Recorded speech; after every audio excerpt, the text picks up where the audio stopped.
introduce yourself. My name is Art Lawler. And tell me, you were with who? I'm here at Los Alamitos. I was with the 214th, and when they were deactivated, per se. And the guys that don't know the 214th, that was the Armored Reserve Unit here. No, that was an aviation unit, the first of the 214th. Oh, first of the 214th. Yes, yeah. It was an air assault HUEY unit. Yeah. Oh, wow. Yeah. And I was... What years was that? 88? 89 time frame. And these are hotel model Hueys? Those were the hotels, yes. Yes. Mm-hmm. Yeah. Boy, you're really taxing my memory. You realize I'm in my 70s now. Wait. No, come on. No, you didn't look that old at all. Yeah. I'm one of the few people that I joined the military when I was 17, dropped out of high school, and spent 43 years uninterrupted service, 10 active and 33 in the reserves. I'd love to get into all that. So you know Bob Bean, I guess. Yes, I do. Yeah. Mm-hmm. And I know initially... Wait, who had the Huey, the gunships, the Mike model? That was the National Guard, actually. Yep. See, that was the first of the 18th. Right. But you guys had eventually moved into the brand new hangars, right? And they were made designed for the Blackhawks. That is correct. You never got them. You were praying to get them. It never happened. Yeah, we had 70 Hueys, and we were supposed to trade in 2 Hueys for one Black. I'll show the pictures in this interview of that ramp of all those Hueys. Oh, yeah. Unbelievable. Yep. And I was, my latter part of the year and a half, 2 years, I was the Delta Company commander as a junior W4. Wow. And people like now Sergeant Major Carrera and a bunch of other individuals, they all were part of that command. Amazing. So, and then what happened? So that unit became... It was deactivated. In 95, 96 time frame, and a lot of us dispersed to other National Guard or Reserve units. Yeah, myself and several others, we went over to the 304th Material Management Center in Santa Monica, and the 311th, and a Material Management Center. So, where in Santa Monica was that? Right there at Santa Monica, where the VA hospital is. Okay. There's the Reserve unit there. On Federal and Wilshire Boulevard. There you go. Wow.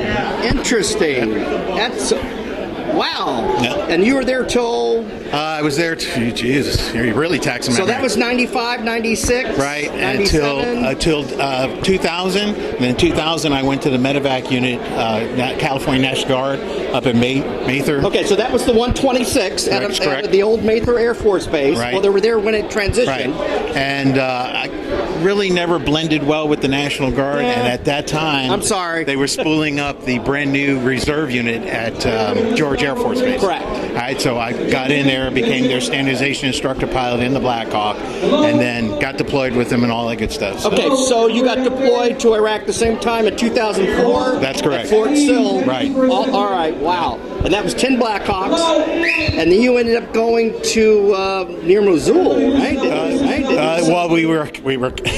There was a reason why our call sign was Stepchild, because we kept on being handed off to various organizations. We started out in Taji under First Cab, I believe it was, and then we moved up to Mosul, and we were part of a National Guard from South Carolina.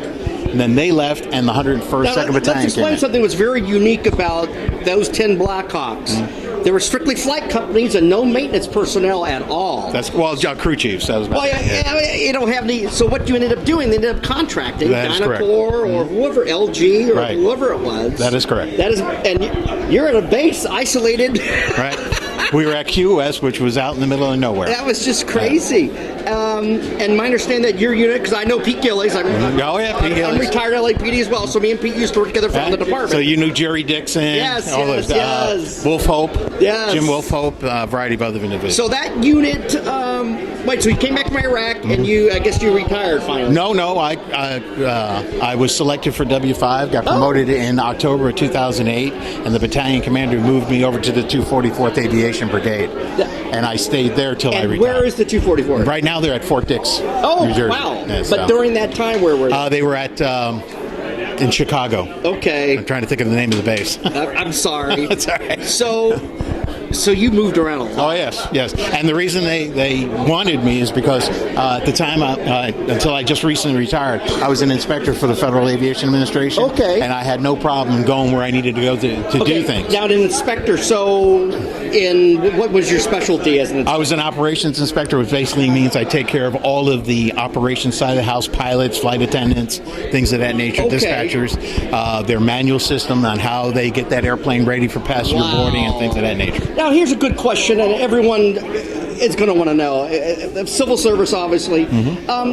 Can we feel safe right now flying around in commercial aircraft? I will repeat what you hear. We are the safest aviation industry in the world. Okay. But so long as this touches something, we always have to be aware of the human Or element. the whole DEI thing Right. that we're hearing now. Right. That what about Spirit Airlines? Everyone's all freaked out now. What is going on? We got door plugs popping off. But you're the operational side. And really, that was a problem, in my opinion, What, from the manufacturing side of the the house. manufacturing. But the operation side was pilot fatigue. Was a big issue. Well, that was from the Colgan accident that happened in New York. Okay. Right, so they realized that they needed to have a rule that covered the pilot fatigue issue. I mean, you want your pilot to have at least 8 hours of sleep, I would hope. Well, not sleep, rest. There's a big difference, yes. Oh, God. That's often confused. So you have how many years with the FAA? I retired with 27 years with them, but all total 43 years of government service. Unbelievable. That includes the Army as well. 10 years of that was a military time I could transfer. Okay. I also spent some time with the Department of State and the U.S. Customs Service. Wow. So, holy moly. See, kids. Now, there are some kids that are watching. When I say kids, millennials, maybe some Gen Zs. And it is an interesting breed because you don't see this happening today. You don't see kids having that drive of having multiple jobs and moving around. Well, you'll hear me later on talk about a fellow guy I served with that passed away this past August.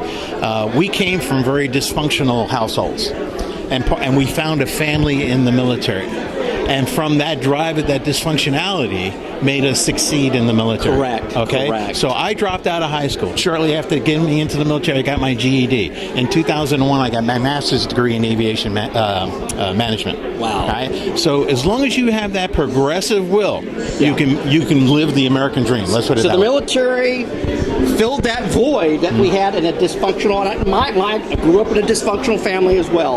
A dad that was really never there. My mom was working. Terrible latchkey kids.